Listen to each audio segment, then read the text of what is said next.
President Tinubu departs for China on official visit shortly after seeking aviation partnership with Brazil.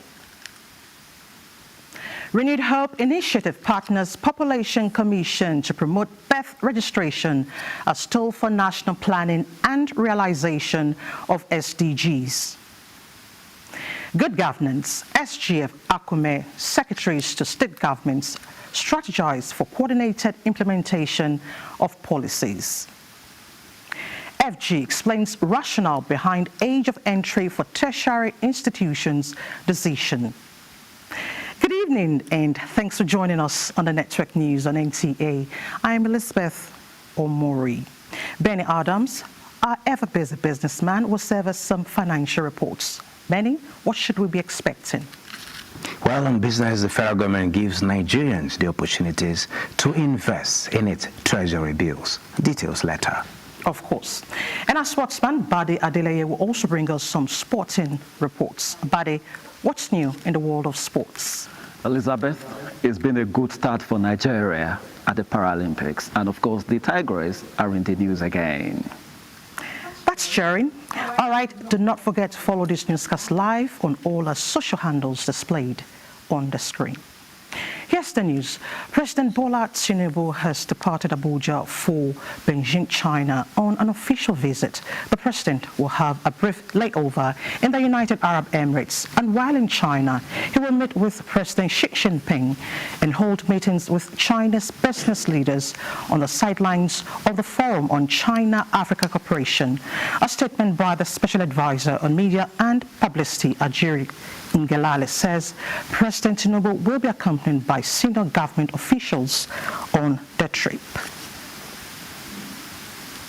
Still on bilateral relations, President Bola Tinubu urges the newly appointed Brazilian ambassador to Nigeria, Carlos Jose Arias, to prioritize the establishment of direct flights between Nigeria and Brazil. This was when he received the letter of credence from the Brazilian ambassador, where he reiterated his discussions with President Luiz Inácio Lula da Silva of Brazil on the matter in February at the sidelines of the African Union Summit in Addis Ababa, Ethiopia. President Tinubu expresses Nigeria's commitment to working closely with Brazil to strengthen bilateral relations and advance shared priorities, welcoming the country's presidency of the G20 in 2024. Ambassador Arias, in response, said President Lula is looking forward to welcoming President Tinubu to the G20 Leaders Summit scheduled for November 18 and 19, 2024 in Rio de Janeiro. President Tinubu also received the letter of credence from Ghana's High Commissioner to Nigeria, Vice Admiral Sith Amo-Ama. He commends Ghana's active participation in ECOWAS and reaffirms Nigeria's commitment to strengthening relations with its West African ally. Meanwhile, the federal government has called for the strengthening of relations between Nigeria and European Union, particularly in addressing malnutrition and other humanitarian challenges in the country. Vice President Kashim Shettima made the call when he received on a courtesy visit European Union delegation led by the outgoing EU ambassador to Nigeria and ECOWAS, Samuela Isopi, at the presidential villa. State House correspondent Abdurrahman Jibrila reports. Excellency. The meeting started with the expression of Nigeria's appreciation for the European Union's support, noting there was a need for continued collaboration between the two partners. Noting Nigeria's strategic importance to the EU, Vice President Kashim Shettima said Nigeria is the most populous nation on the continent of Africa and is projected to become the third most populous nation globally by 2050 after China and India. The Vice President appreciated the commitment and involvement of the European Union in some of the most important programs in Nigeria. Thank you enough for your forthrightness, for your commitment. You have been around some of the most epochal moments in Nigeria's political evolution. We were part of the process that midwife the current transition. You were actively involved in signing the peace accord between the political parties prior to 2023 elections. You have been a vocal person, even in championing humanitarian cause. in these two entities. And most importantly, you are a daughter of Africa. The European Union ambassador to Nigeria reflected on her 3-year tenure in Nigeria, highlighting the progress and collaborations achieved, emphasizing the close relationship between the EU and Nigeria, particularly with the Office of the Vice President. The European Union, as you know, is Nigeria's largest trading partner, is also Nigeria's top investor. I was telling the Vice President that we have over 200 private investments here in Nigeria, and European Union companies are investing in manufacturing, which means in developing Nigerian industry. The ambassador also noted the EU's role in Nigeria's economic development, expressing confidence in the future of EU-Nigeria relations with continued engagement and renewed determination from the EU to work with Nigeria. From the State House, Abraham Jubrila, NTA News.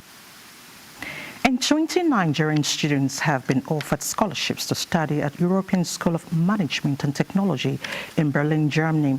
In a statement, the Minister of Foreign Affairs, Yusuf Tugar, accepted the scholarship program when he was hosted to a special dinner organized in his honor by Lars Windhorst, a German entrepreneur and co-founder of Sapinda Group and owner of the fashion company La Pella in Berlin, Germany. Tugar, who lauded the gesture, says the scholarship represents an opportunity for shared learning and experiences to enhance skills needed for Nigeria's development drive. He reciprocated the gesture by extending an invitation to the German partners to invest in Nigeria, highlighting giant strides taken by President Bola Tinubu to reposition Nigeria to become an economic haven for foreign investors. To birth registration, Nigeria's First Lady, Senator Oluremi Tinubu, has called for a strategic shift in the documentation of significant life events, such as birth registration for every Nigerian child, especially in rural areas. She made the call at the official launch of the Renewed Hope Initiative project to accelerate birth registration in the country. State House correspondent Adeni Taiwo reports. Infants and little babies are unusual guests at the banquet hall of the presidential villa. But here they are, joined by stakeholders who are critical to ramping up birth registration in Nigeria, including traditional rulers, wives of state governors, local government administrators, and development partners. The occasion, official launch of the Renewed Hope Initiative commemorative birth registration, seeks to accelerate civil registration of children in the country by mobilizing political commitment and leadership for the cause. Despite achieving 68% completeness in birth registration of children under 5 years old in 2023, a situation where only 50.3% daily life birth of children are registered is unsatisfactory for Nigeria's First Lady, Oluremi Tinubu. This is more than an administrative task. It provides the foundation of our social security. Our children, the treasure of our nation, should be guaranteed their rights and privileges from the onset. A well-functioning civil registration and vital statistics safeguards these rights and ensures no violation goes unnoticed. While presenting the commemorative birth certificate to children at the ceremony, the First Lady also highlights the significance of the exercise for national planning, realization of sustainable development goals, and fundamental human rights of the Nigerian child. Birth registration is vital. It is the child's legal proof of identity as a Nigerian, without which children will not be fully recognized by the government. They could miss out on government's provision on health care, education, and other social amenities. Without a birth certificate, children will be unable to prove their age, and this puts them at a great disadvantage.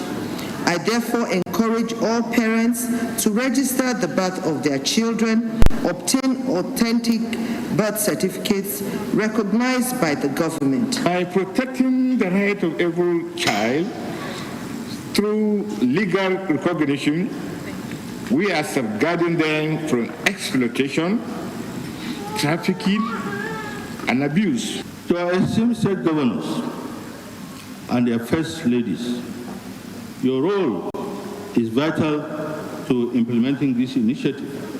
at the state level. Together, we can ensure that every child is accounted for and given the identity they definitely deserve. As traditional rulers, we are closer to our people. For traditional rulers and other strategic partners, the launch is another positive step forward in their advocacy to scale up civil registration in the country. Live boot registration of children by National Population Commission is one of the highlights of the launch.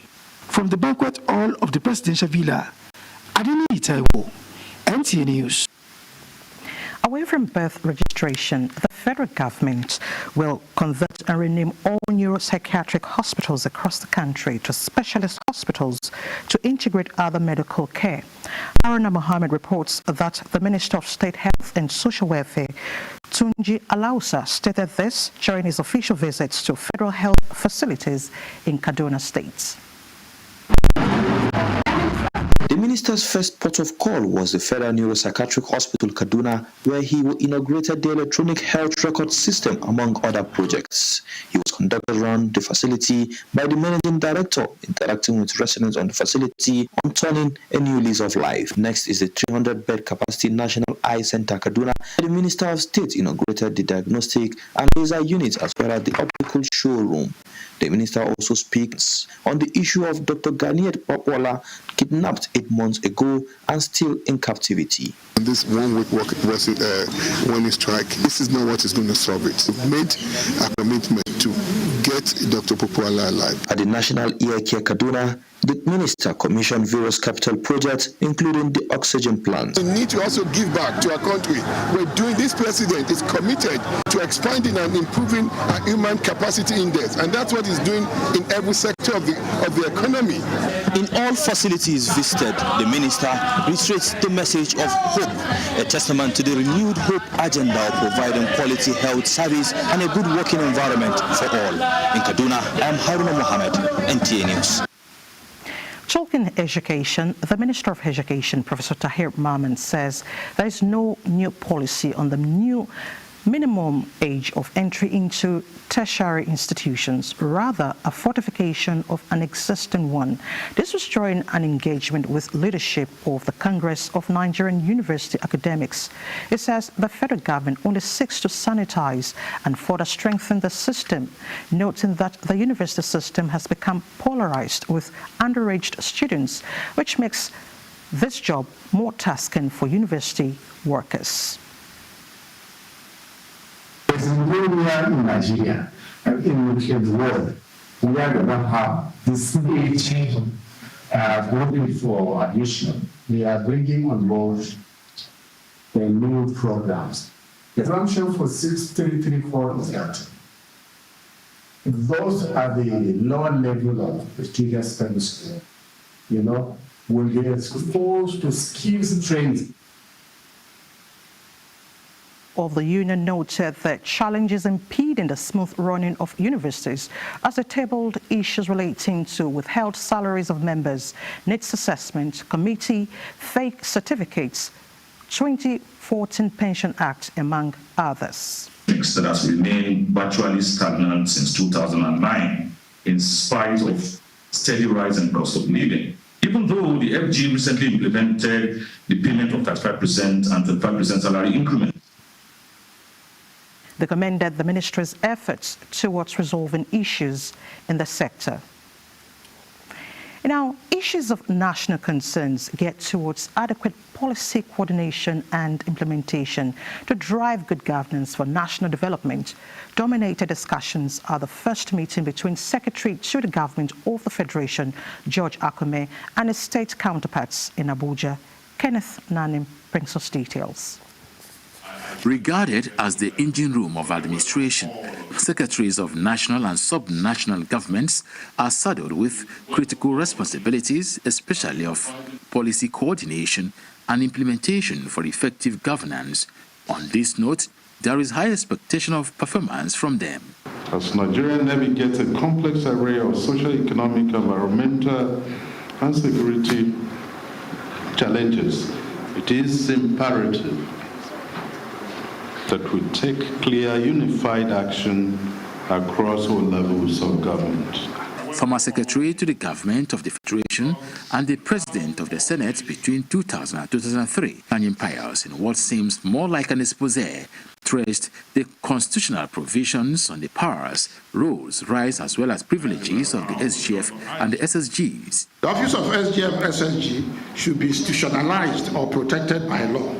The office of SGF is to serve as the repository or custodian of government records. That is to say, keep rules, regulations, reports, policies, programs, etc. of government. We have embarked on a move away from PMS to CNG so that Nigeria as a country can be energy competitive. So rather than Nigeria looking to develop markets directly, we can just as easily subcontract with a country like Philippines that has shortage of skilled labor relative to the demand for its export services. The emphasis, however, is to equip secretaries to the state governments with the required strategies to explore innovative solutions to enhance policy coordination and implementation in their various states. Kenneth Nanim, NTA News. You're watching the Network News on NTA. Let's take a first break. The news continues shortly. You're still watching the Network News on NTA.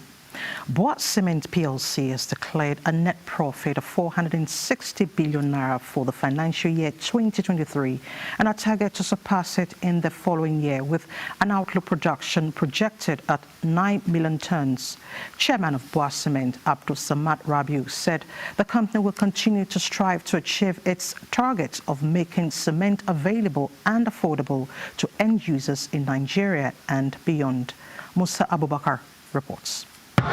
These are shareholders of War Cement eager to second recommendation by the board to pay dividend of 2 naira per share for the year ended 31st December 2023. This is the 8th annual general meeting of War Cement PLC, and the company continued to be resilient despite challenging economic conditions as it recorded a 27.4% growth in net revenue to 460 billion naira from 361 billion reported in 2022. Its capacity utilization is set to improve to 61.2% in 2023 from 59.8% in 2022. This is due to an increase in cement volumes dispatched, and which also resulted in an increase in market share.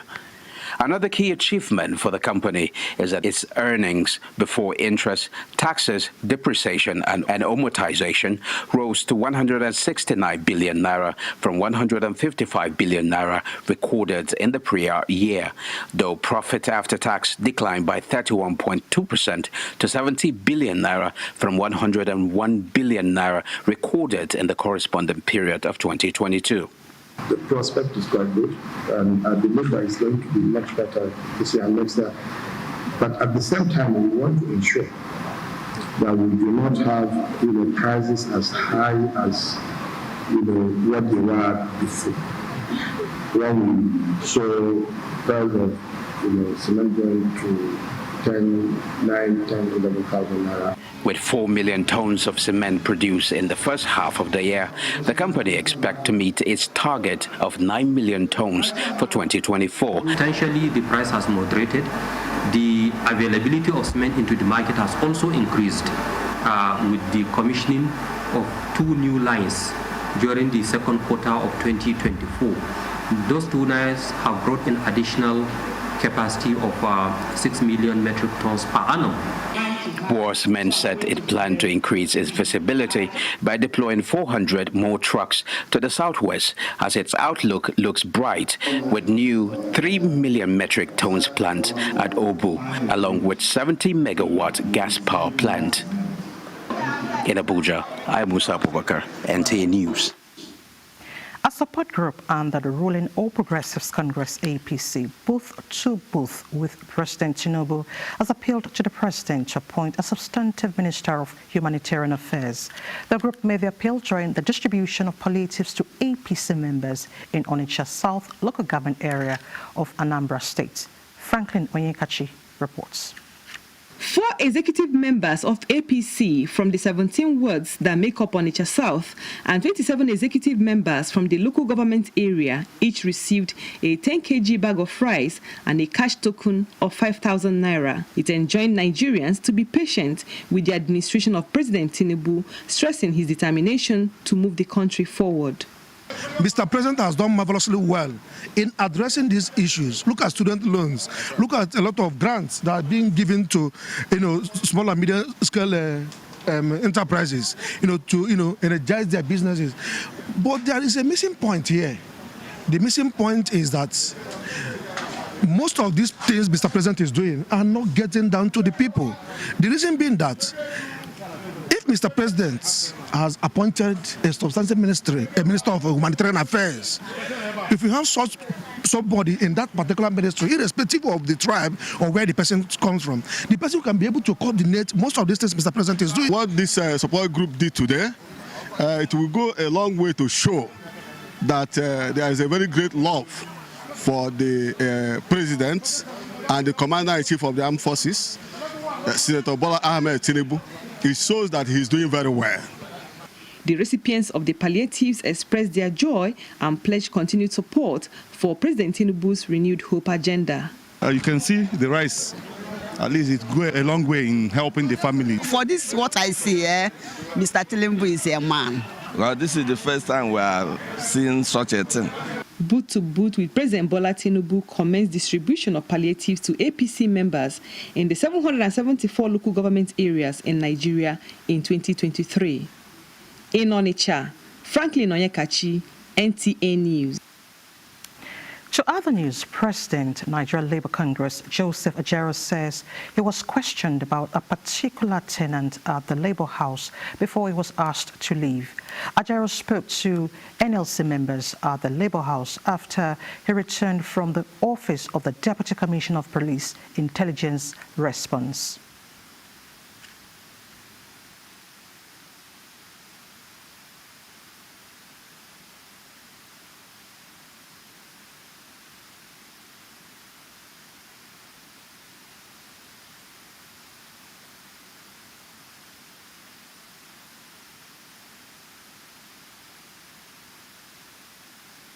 Was invited by the police over the allegation. Leadership of NLC had earlier appealed to the Nigeria Police Force to give it more time to consult with its lawyers before Joseph Ajero will honor the invitation.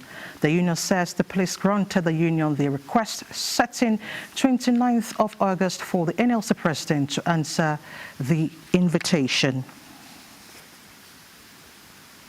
Talking gender inclusion, the Defense Headquarters is developing policies to promote gender inclusivity in the armed forces and ensure protection of women during crisis. Defense correspondent Ismail Musa reports that this formed the fulcrum of engagement at the second edition of the Defense Headquarters Annual Gender Conference. Women constitute more than 110 million of Nigeria's population and form the nucleus of the family. Despite their importance, women are sometimes relegated in the society and most times vulnerable during crisis. This second edition of the Defense Headquarters Annual Gender Conference aims to mainstream women, peace and security agenda for enhanced operations in the armed forces of Nigeria. Women bring unique perspectives and solutions to the table, contributing significantly to peacekeeping and conflict resolution. It is imperative that we harness these potentials within our own armed forces.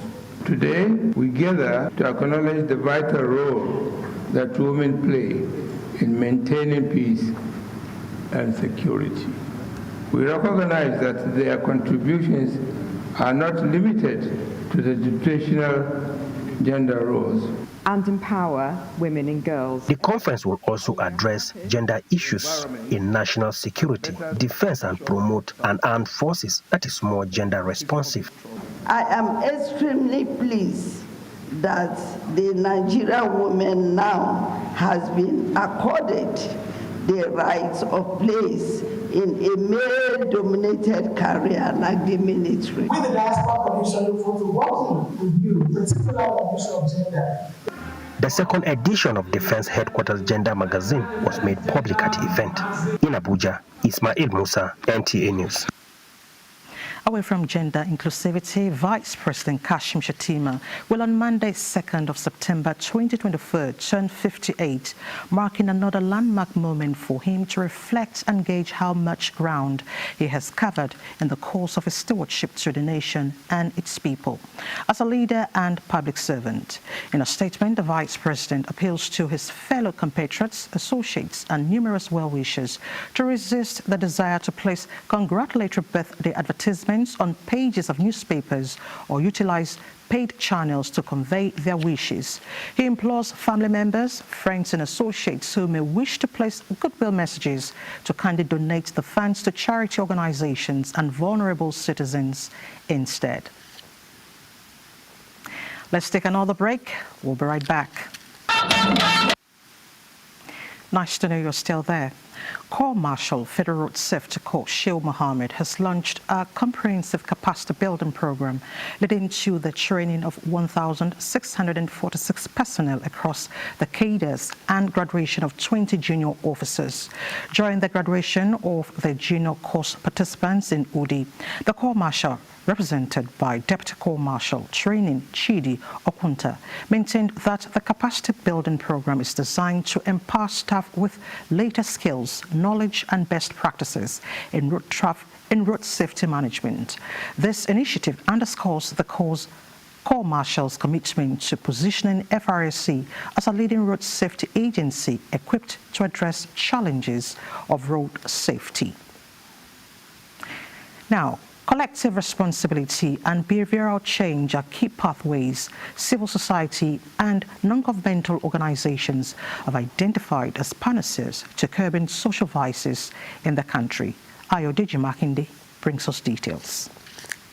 Unemployment, terrorism, illegal mining, drug abuse, fake drugs, piracy, and oil theft are seen as threats to Nigeria's economic vibrancy. Here are members of the armed forces, heads of federal government agencies, including Director General of the NTA, Salihu Abdulhamid Dembos, represented CSOs and NGOs with statements of intent and consequences of anti-societal actions in the country. I want to assure you of NTA's sustained coverage of programming on several initiatives that have been put in place by government and other stakeholders in the area of job creation and entrepreneurship. We should also have a rethink of what we can contribute to society, because many things that are going on in society, if the youth of the society is bad, the society is bad. We don't partner with the Nigerian military by embracing them in your community in the area of information gathering, in the area of intelligence sharing. The quest for peaceful coexistence may remain elusive. Chief of Defense Staff General Christopher Musa represented highlights ongoing military operations against criminality and urged the youth to shun crime in the country. It is crucial to address the underlying issues of poverty, lack of opportunities in the Niger Delta. Various speakers offered rays of hope to participants, especially the youth, ruling out opportunities created by federal government policies and the need to be attentive to wealth creation opportunities other than crime. In Abuja, Ayodeji Makinde, NTA News. And for some business reports, let's join our busy businessman, Benny Adams. Benny, you know money matters. Thank you. Now, the federal government has unveiled the new board of directors for the Nigerian Sovereign Investment Authority, entrusting them with the noble quest of piloting the nation's economic growth and stability. Minister of Finance and Coordinating Minister of the Economy, Wale Edu, ignited the spark, urging the esteemed board members to unleash their expertise and wealth of experience in driving NSIA's mission of crafting a sustainable future for generations to come.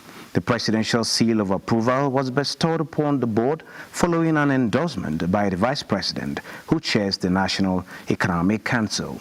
At the top of this visionary team is Segun Ogunsanya, chairman, and Aminu Umar Sadiq as managing director, alongside other distinguished members poised to navigating Nigeria's economic landscape towards a brighter horizon. And now to the central bank. The Central Bank of Nigeria, CBN, has released the calendar for the reissue of 2.2 trillion naira worth of maturing Nigerian treasury bills in the fourth quarter of 2024. The issuance of treasury bills is part of government's ongoing efforts to manage liquidity, sustain the financial market, and maintain economic stability. A breakdown shows the total NTBS issuance in the quarter includes 158.8 billion in 91-day bills, 109.6 billion in 182-day bills, and 1.9 trillion in 364-day bills, amounting to a total of approximately 2.2 trillion. Starting with the auctions scheduled for September 4th and 5th, 2024, a total of 233.3 billion will be issued across 91-day, 182-day, and 364-day maturities. Following the initial auction, the CBN has slated another NTB issuance for September 11th and 12th, 2024, where a total of 161.9 billion will be reissued.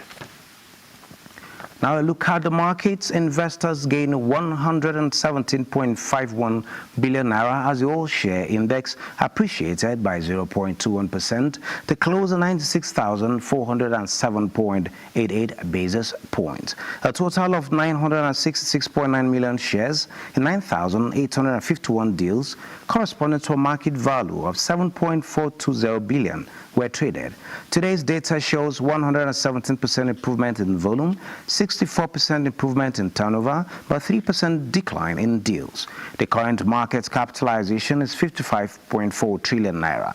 On the aggregate, 123 listed equities participated in trading, ending with 27 gainers and 23 losers. Consolidated Hallmark Holdings recorded the highest volume of 504 million traded shares, followed by FBN Holdings 64.1 million and Access Holdings 46.9 million. That is it on business. Elizabeth, you can take it from here. Thank you so much, Benny. Moral decadence has become a pervasive issue in Nigerian society, threatening the very fabric of the nation's values and principles. In a bid to combat this growing concern, the Foundation for Correction of Moral Decadence paid a courtesy visit on the management of the Nigerian Television Authority, the NTA. Gufanshaji Ugwai tells us more. Led by the national president, emphasized the need for collective action to address the moral decay evident in various aspects of Nigerian life. They highlighted the critical role organizations like NTA play in shaping societal values and influencing behavior. By partnering with NTA, the foundation aims to amplify its message and reach a broader audience. The root cause of our problem has to do with how we relate to one another, how we perform our civic responsibility. NTA's management welcomed the initiative and expressed the network's commitment to promoting positive values through its programs. The Nigerian Television Authority is fully committed to ensuring moral uprightness in our society. We go to extreme lengths to ensure that our programming reflects, this disposition of the authority. Is actually part of our statutory mandate. The two parties discussed potential collaborations and significant steps towards reclaiming Nigerians' moral heritage and fostering a more responsible society. In Abuja, Gufanshaji Ugwai, NTA News. Meanwhile, the Nigerian Television Authority, in collaboration with Chinese Media Group, have launched the production of a television series that will tell the Chinese story in Hausa language. This was at the Chinese Cultural Center, Abuja, where the partners expressed optimism that the project will enhance cultural and economic ties. Ekene Undulwe reports. That signals the birth of the program Kwadumbarka in Hausa language, meaning Traverse China with me. It is a co-production between NTA and CMG that will see the TV crew visiting various remarkable places in the People's Republic of China, with narrations in Hausa language by Nigerian presenters. For the Director General of NTA, Salihu Abdulhamid Dembos, represented by the General Manager NTA Hausa, the program is part of NTA's policy of promoting Nigerian languages. The Nigerian Television Authority, the largest television network in Africa, will continue to collaborate with the international television networks to promote and foster global unity and peace. They travel different places in China, and they experience different cultural, different works. So we make this TV show, and we're broadcasting NTA now. I think film and television are most vivid form, tell good stories about China and Nigeria through co-production. The partners say better understanding of cultures of both countries will open doors of opportunities to citizens. In Abuja, Ekene Ndulwe, NTA News. Another break is apt, so let's take it. A bit on the foreign scene, foreign ministers gathered in Brussels to discuss Ukraine, Gaza and Venezuela, with the bloc's policy chiefs seeking sanctions on Israeli ministers accused of fomenting hatred towards Palestinians. Comfort Fashion has details on Global Updates. EU Foreign Policy Chief Joseph Borrell said on Thursday that he will urge the bloc's 27 member states to back sanctions on Israeli ministers accused of fomenting hatred towards Palestinians. Borrell's sanctions proposal has little chance of success, with EU states divided since the October 7, 2023 attack on Israel by Hamas-led militants and Israel's retaliatory assaults on the Gaza Strip. After first visiting Gambia, Sanchez is now in Senegal as part of a 3-day tour of West Africa to tackle irregular migration. It is the first time a Spanish prime minister has visited a small country of 2.7 million inhabitants. The Spanish prime minister began his tour in Mauritania on Tuesday, where he announced that Spain will expand its circular migration program to Mauritanians and renew cooperation between the two nations' security forces to combat human smuggling and trafficking networks. And now to Sudan, where the Deputy Secretary General of the United Nations, Amina Mohammed, arrived that country to meet with top Sudanese officials and bolster humanitarian efforts in the war-torn country. The conflict in Sudan, which erupted in April 2023, has claimed the lives of tens of thousands, displacing millions. It has led to one of the world's worst humanitarian crises, with several areas facing famine, according to the United Nations. Comfort, Fashion, NTA News. And next is Sports Update. Bade Adelaye will be our guide. Bade.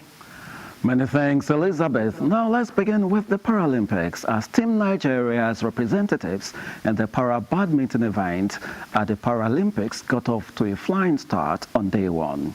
Maria Meniola Bolaji defeated India's Mandeep Kaur 2-0 in her first match in the women's SL3 event. In the same vein, Chigozie Jeremiah Inanna proved too strong for German Marcel Adam, snatching a 2-0 victory in the men's SL4 event. Both players will continue their campaign in the group stages on Friday, 30th August, as Bolaji faces Australia's Selin Aurelie Vinor, while Nana squares off against Indonesia's Freddy Setiawan. Let's return home now and let you know that all is now set for the 5th installment of the African Knockout Championship, with more than 20 fighters from different countries of Africa competing for the top honors and bragging rights at the fight night on Saturday, August the 31st.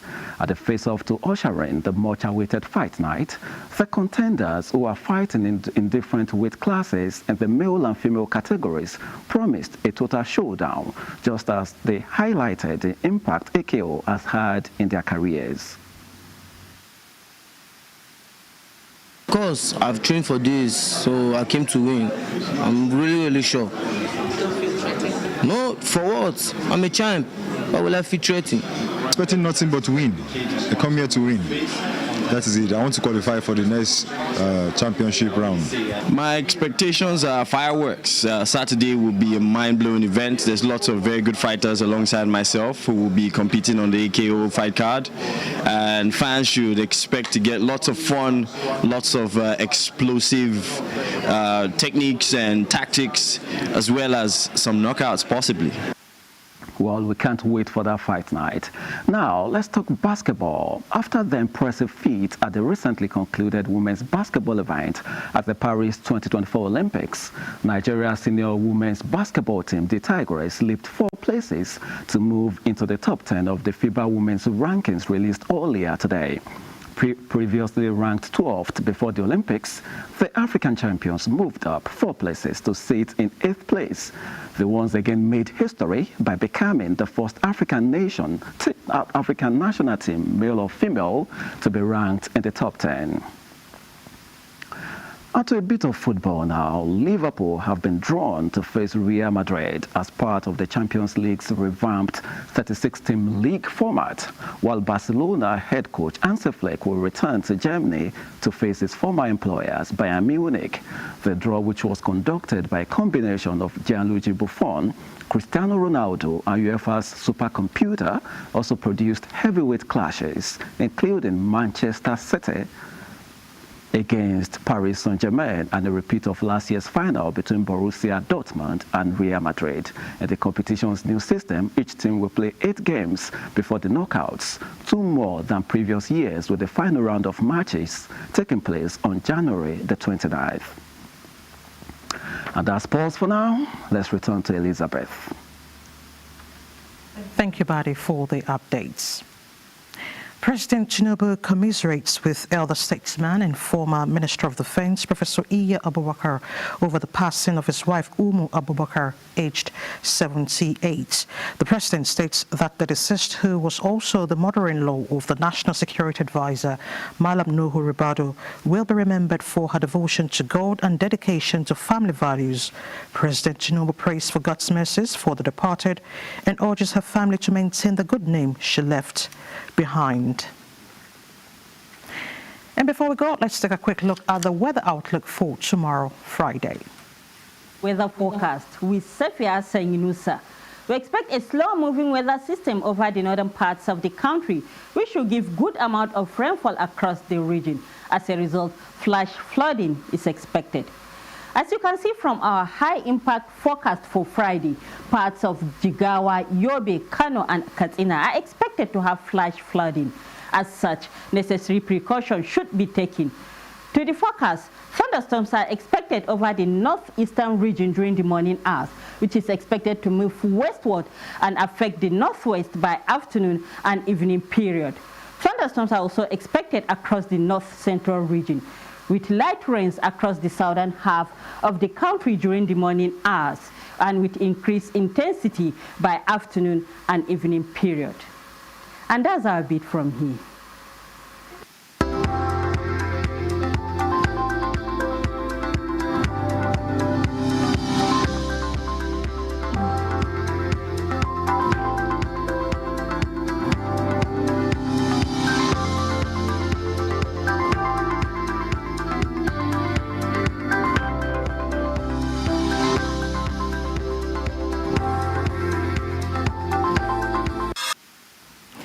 And the weather outlook ends the news tonight. Thanks so much for watching. I'm Elizabeth Omori. Remain patriotic always.